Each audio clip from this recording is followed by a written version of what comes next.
하나님 말씀 마태복음 7장 1절에서 6절까지의 말씀입니다. 마태복음 7장 1절로 6절 말씀입니다.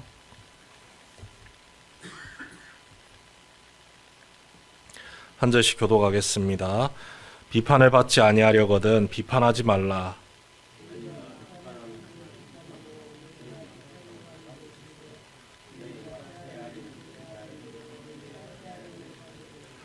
어찌하여 형제의 눈 속에 있는 티는 보고 내 눈 속에 있는 들보는 깨닫지 못하느냐.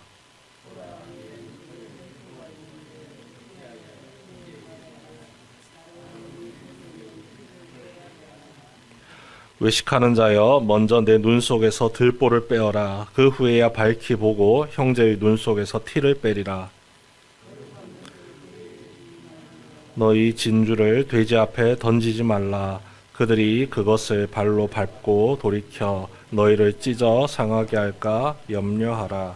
아멘. 2025년 벌써 5일째를 맞이하고 있습니다. 특별 새벽기도와 더불어 공동체 성경 읽기 계속해서 이어가는 가운데 있습니다.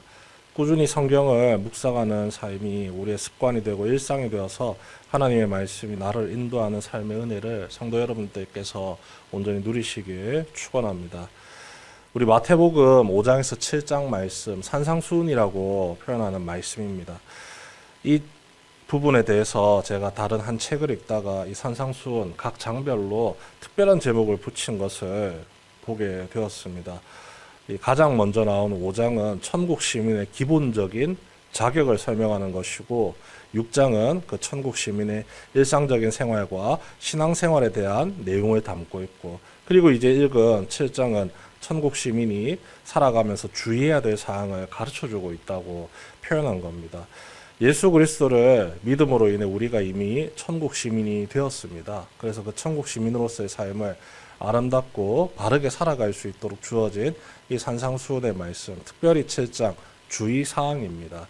주의사항, 잘못 쓰면은 고장이 나거나 탈이 나거나 나에게 위험이 될 수 있기 때문에 안전하게 이것을 사용할 수 있도록 주는 것이 주의사항이죠. 핸드폰을 사도 그 핸드폰 케이스 안에 주의사항, 설명서가 함께 포함되어 있습니다. 가전제품들 마찬가지입니다.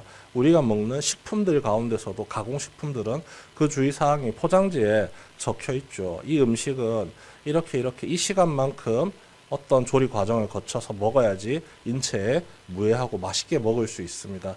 이렇게 알려주는 것이죠. 본연의 기능을 제대로 사용할 수 있도록 알려주는 것이 이 주의사항입니다. 천국 시민으로 살아간다는 것이 우리에게 익숙할 것 같지만 그렇지가 않습니다.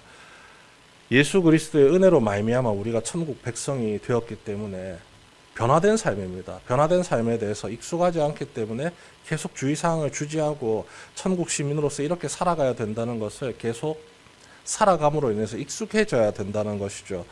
우리가 살아가는 대부분의 시간은 세상 속입니다. 여전히 죄가 만연한 곳에서 우리가 살아가고 있습니다. 오랜 시간, 오랜 기간을 신앙생활을 했더라도 이 주의사항은 정말로 우리에게 필요한 내용입니다. 연차가 오래됐다고 우리의 신앙이 굳세게 세워지는 것이 아니기 때문이죠.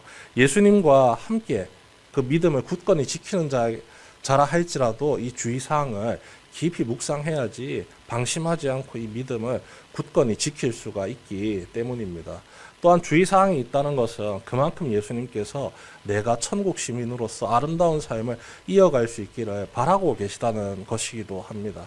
죄를 벗하면서 살아갔던 옛 습관이 나도 모르게 튀어나오지 않도록 자신을 잘 살필 수 있도록 주신 이 은혜의 선물이 바로 천국 백성으로서의 주의사항인 이 7장의 말씀입니다.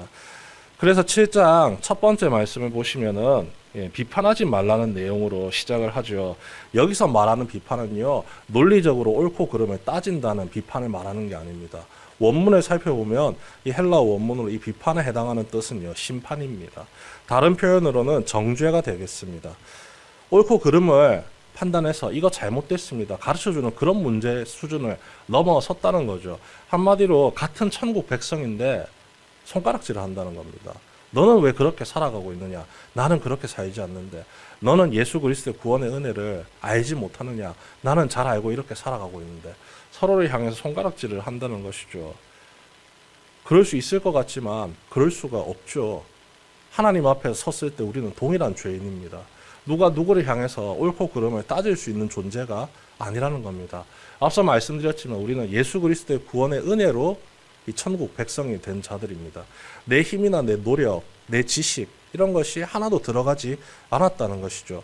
감사함으로 받아서 서로가 서로를 위로하고 격려하고 축복하면서 나가도 부족할 판에 서로를 향해서 너 그거 잘못이야, 너 그거 잘못됐어, 서로를 향해서 정죄하고 비판하고 심판한다는 것, 이치에 옳지 않다는 것입니다.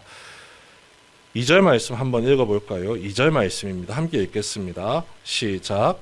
너희가 비판하는 그 비판으로 너희가 비판을 받을 것이요 너희가 헤아리는 그 헤아림으로 너희가 헤아림을 받을 것이니라.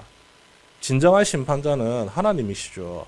만약 내가 하나님의 그 권한을 가지고 와서 다른 사람을 비판한다, 그러면 그 비판이 그대로 나에게 돌아온다는 겁니다.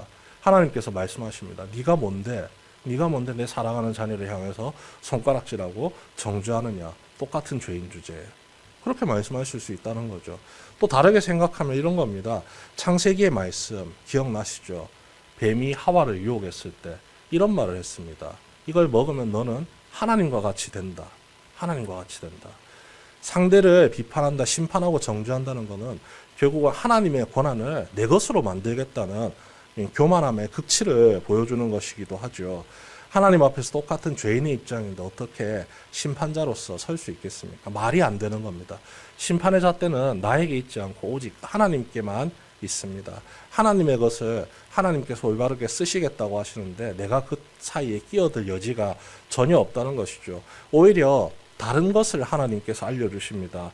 바로 헤아림입니다. 비판하기는 굉장히 쉽죠. 잘못을 찾아서 들춰내기만 하면 되니까요. 헤아리는 것도 만만찮게 쉽습니다. 내가 하나님 예수 그리스도의 보혈로 말미암아 구원의 은혜를 아무런 대가도 치르지 않고 누리고 있다는 사실, 그것만 잘 기억하고 있으면 상대의 결점, 단점 이런 거 하나도 안 보이게 됩니다.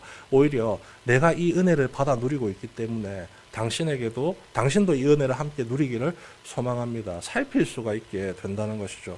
똑같이 죄인된 나의 모습을, 죄인된 상대의 모습을 바라보는 잣대이긴 하지만 하나는 하나님의 영역을 침범해서 더 큰 죄를 맞이하려는 모습이고, 하나는 그 은혜의 사랑을 이웃들과 함께 나누고자 하는 하나님의 은혜의 선물의 바른 사용법의 모습으로 나타난다는 것입니다. 아무것도 내가 행한 것이 없습니다. 헤아림, 상대의 입장을 이해하고 똑같은 죄인으로서 하나님의 예수 그리스도의 보혈로 말미암아 구원의 은혜를 누리고 있다는 사실을 나도 기억하고 상대방도 기억하게 하는 그 헤아림으로 말미암아 주님께서 우리에게 똑같이 헤아림을 주신다는 겁니다. 너희가 헤아리는 그 헤아림으로 너희가 헤아림을 받을 것이니라. 그리고 우리가 잘 아는 말씀이 나오죠. 형제의 눈 속에 있는 티는 보고 내 눈 속에 있는 들보는 깨닫지 못하느냐. 주의사항을 제대로 가르쳐 주고 계십니다. 나의 결점이 상대의 결점보다 훨씬 더 크다는 겁니다. 그런데 그것이 너무 가까이 있기 때문에 자기가 스스로 보지 못하고 깨닫지 못해서 상대방을 향해서 그 작은 결점 가지고 손가락질하고 정죄하는 모습, 옳지 않다는 것을 분명하게 알려주고 있는 것이죠. 여기에 더해서 6절 말씀 함께 읽어주십니다. 죄된 습관을 떠올리게 만드는, 그리고 천국 백성으로 살아가는 삶을 방해하는 존재들입니다. 헤아림을 통해서 서로를 살펴야 하는 새로운 기준이 우리에게 주어져 있지만 그것을 바라보는 방해자들은 이 개와 돼지처럼 끊임없이 이 헤아림의 가치를 알지 못하도록, 깨닫지 못하도록 방해합니다. 도리어 헤아림이라는 그 가치를 붙들고 살아가는 우리를 향해 울부짖고 물어뜯으려고 달려들고 있죠. 6절 말씀입니다. 거룩한 것을 개에게 주지 말며 너희 진주를 돼지 앞에 던지지 말라. 예수 그리스도의 구원의 은혜를 아무런 대가 없이 받은 그 사실, 그것이 우리에게 있어서는 진주와 같습니다. 거룩한 것입니다. 그 귀한 것을 모르는 자들을 향해서 그들이 비판하고 그들이 손가락질한다고 그들이 우리를 억누른다고 거기에 굴복해서 무너지지 말고 오히려 그들이 그것을 발로 밟고 돌이켜 너희를 찢어 상하게 할까 염려하고 있으니 그 공격에 대해서 자신을 지킬 수 있도록 항상 깨어 있을 것을 이렇게 말씀하고 계시죠. 믿음을 굳건히 지켜야 합니다. 내게 주어진 헤아림이라는 이 새로운 기준을 꼭 붙들고 살아갈 수 있어야 한다는 것이죠. 천국 백성이라는 호칭을 구원받은 자녀들에게 기꺼이 선물로 내어주신 우리 예수님이십니다. 세상을 살아가지만 하나님 나라를 이 땅에 세워가도록 길을 열어주신 이 예수님께서 우리에게 허락하신 생명의 말씀을 우리가 붙들고 매일의 삶을 살아가는 성도 여러분 되시길 주님의 이름으로 축원합니다.